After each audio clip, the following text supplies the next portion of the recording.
तो भाई अगर आपके पास भी कार है और उसको आप जब भी गड्ढों में ले आए तो थोड़ा पुरानी हो चुकी है तो भाई आवाज़ करता है।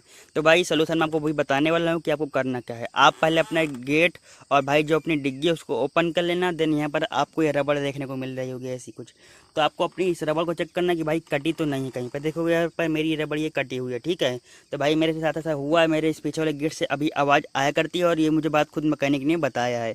तो भाई मैं अपनी रबड़ चेंज करवा दूंगा तो आवाज़ पूरी यहाँ पर चली जाएगी। तो भाई ऐसे एक बार खुद से चेक कर लेना। अपना गेट हो गया चारों और भाई अपना डिग्गी का हो गया। अगर रबड़ गड़बड़ है तो भाई उसी को करवाना, बाकी काम मत करवाना। क्योंकि भाई कुछ लालची मैकेनिक होते हैं, वो लोग क्या कहते हैं आपसे बोल देते हैं भाई सस्पेंशन ख़राब है आपकी गाड़ी का, जो चिमटा लगा है वो ख़राब है और लिंक रोड वगैरह वो भी ख़राब है। तो भाई सब चेंज कर देते हैं तो आपको 15-20 हज़ार का चूना लगा देंगे वो आराम से। इसीलिए भाई पहले इनको देख लो, अगर ये कटी हैं तो पहले इनको सही करवाओ। और नॉलेज अच्छी लगेगी तो भाई लाइक ज़रूर कर देना।